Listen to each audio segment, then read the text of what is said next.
I want to share with you my 10-step process to a subject to deal. So if you don't know what subject to is, you definitely need to do your homework. There are a lot of investors like myself who share information about subject to, but just to simplify it for the purpose of this video, subject to real estate investing is a creative way to acquire real estate. The difference between a subject to and other transactions as a real estate investor is that you are acquiring or purchasing a piece of real estate subject to the existing loan. So there's already a loan on the property. In most cases, like for my company, it is a distressed property. It is a pre-foreclosure.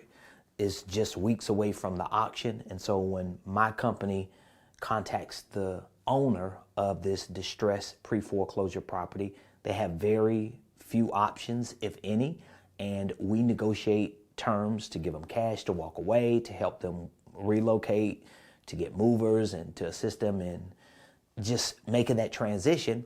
And in return, we buy the property. So that means the ownership of the property is transferred to us via the deed at closing, but the mortgage stays in place in their name. We just reinstate the loan. We take over the payments. That's essentially what a subject to deal is. Now, I put together a 10-step process for this, of course, because I'm a coach, I'm a consultant, I'm an educator, and I want to make sure that my clients and my students understand the breakdown of principles and practices like subject to real estate investing. So without further ado, let me share with you my 10 steps to a subject to deal. Number one, you got to generate the lead. Now, again, I can get into the weeds of all 10 of these. I'm not, because you're either going to have to go and look at other videos that we have on our channel, or you're going to have to reach out to me and be a part of our Millionaire Mentorship Program, where we have bi-weekly meetups, underwriting deals. We role play. Excuse me, the weather is something else over here in Atlanta. We role play. We make calls. We pull lists. I really coach and consult and mentor my clients and my students to helping them be successful as entrepreneurs and even as real estate investors. However, we'll get to that later. My point is, I'm not going to get in the weeds. I'm going to just give you enough so that you can see how powerful these 10 steps are. So generating the lead, you want to be clear on what type of real estate you want to buy. For my company, RP Capital Home Solutions, this is a division of our investment firm that specifically specializes in buying pre-foreclosures subject to the existing loan. That's our only approach. We're buying pre-foreclosure properties and we're buying them subject to. Most of the times, these properties are like 3 weeks away from auction, especially here in Georgia, the first Tuesday of every month. And we probably only have a 2 to 3 week window to work out the terms and get it. And so that's the lead. You got to generate a lead. You got to be clear on what type of property you want, what the profile of that seller is, so that you can have a script, you can know how to approach this type of seller, and what means would be best, like mailers, email, cold calls, door knocks. You need to figure that out. So in this case, you want to generate the lead. Once you generate the lead, that means you got at least an address of a property, and you have a basic profile. You're going to need certain software like PropStream, Batch Leads, PropWire, to take that address, to drop it in so that you can get other data points to start building a profile. Okay. Now, where do we source the leads to get those addresses? We go to auction sites, or we go to some of the general real estate sites that are open to the public, and we filter the foreclosures in the areas that we're targeting. So you generate the lead. Number two, you make initial contact. You got to call them, you got to text them, you got to email them, and you should have a team, whether it's in-person staff members or virtual assistants, who have certain scripts tailored to that particular seller and to what their distress is and how you can solve their problems. You want to make sure that it's tailored to that. And a lot of times you can door knock depending on where you are and what the laws are, but you make initial contact. Number three, you gather the facts. Of course, this would assume that when you make initial contact, you either talk to somebody or somebody calls back because they're interested in what you're proposing to them. But if you get to step three, you're doing real good. you gather the facts. There are certain facts you want to gather, particularly for subject to. I want to find out more about what the monthly payment is, what the seller knows about the arrears, how far behind they are. Have they talked to the bank? Have they talked to the foreclosure attorney? Are there any liens that they know about? Whose name is on the deed? Have there been any quit claim deeds? I want to ask them as many questions as I can. Do they have a recent statement? Do they have an online portal set up? What type of money do they want? Do they need to walk away with? I want to ask them other questions. And we have a whole entire seller's questionnaire online and in person that our team uses to ask these critical questions. A few questions about the property. We want to hear their story. We want to build a rapport with them. You gather the facts. And then we want to underwrite. Now, underwriting is step 4 here. However, this is what I would consider a post-contact underwriting. That means we've already done a preliminary underwriting. So while I'm generating the lead, going to auction sites, going to real estate sites, getting addresses, when I put it on PropStream, Batch Leads, PropWire, and those types of investor-friendly platforms, I'm already doing a preliminary underwriting, meaning that I'm looking at the equity spread, the cash spread, the ARV, what the loan balance is showing. I'm looking at all of this data and gathering that before I generate the lead. So this is a post-underwriting step, meaning that now that I got more information and facts, I can kind of polish this profile up.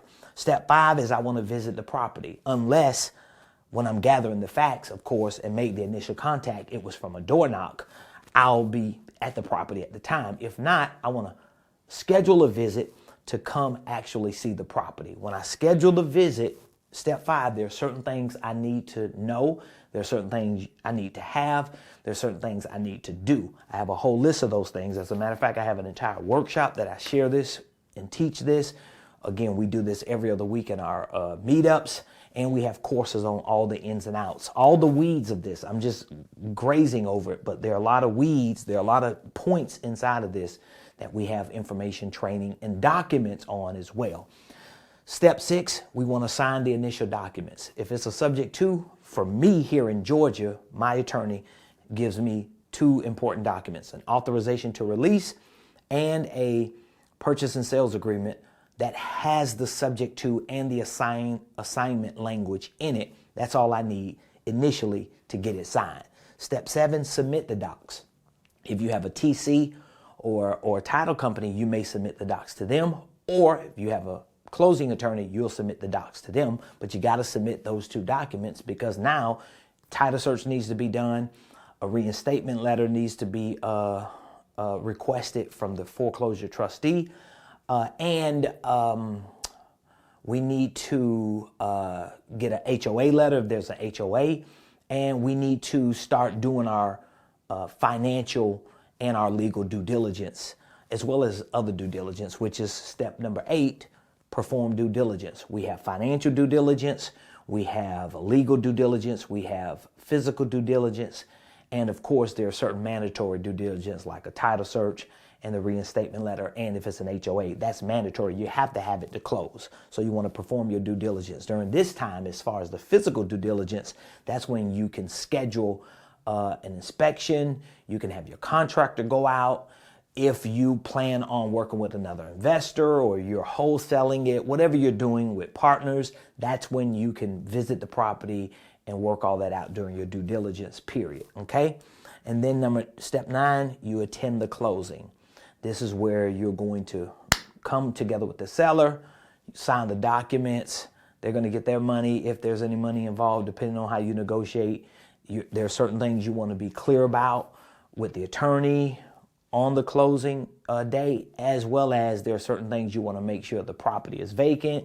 You want to make sure that the seller is clear on the terms that they've agreed to, that they understand what they're signing, in which the closing attorney or title agent is probably going to ask them as well. But you just want to be clear. If there are any garage door openers, fobs, mailbox keys, anything that you missed during the due diligence period, this is where you cover that, as well as your insurance.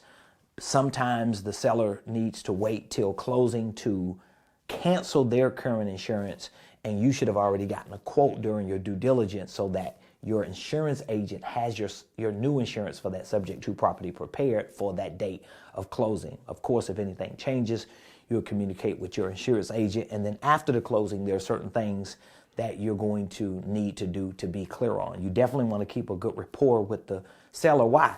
Because their mortgage is still in their name. It's a subject to property. And you want to make sure that whatever you promise them contractually or verbally in terms of them transitioning to their next place, if it hadn't already happened because they need the money at closing to finish what they're doing, you just in good faith make sure that you perform whatever promises and agreements you made. So again, I gave you a brush over of the 10-step process that I use in my company here at RP Capital Home Solutions. And this is what I teach all of my students, because again, for me, my primary acquisition strategy is pre-foreclosure subject to. That's 100% of the time. Like if I have a list of properties, like I do right now, a couple hundred properties inside of our lead board, all of them are pre-foreclosures, and everyone will be proposed for us to purchase it subject to. It's just the way it is. I'm not going the conventional, traditional way unless there are certain reasons why we just need to do it because it's worth it. Nevertheless, if you have any questions, reach out to me, give me some feedback, give me your takeaway, what you think about these 10 steps in the comments. If you need any information, any documents, any forms to fill in the gaps of any of these steps, don't hesitate to click one of the links in the description. We have a mentorship program, weekly coaching calls, online courses, quarterly workshops, every 2-week meetups where we underwrite, role play, and go look at deals to prepare you to take your business and your investing to the next level. Until the next video, I'll see you.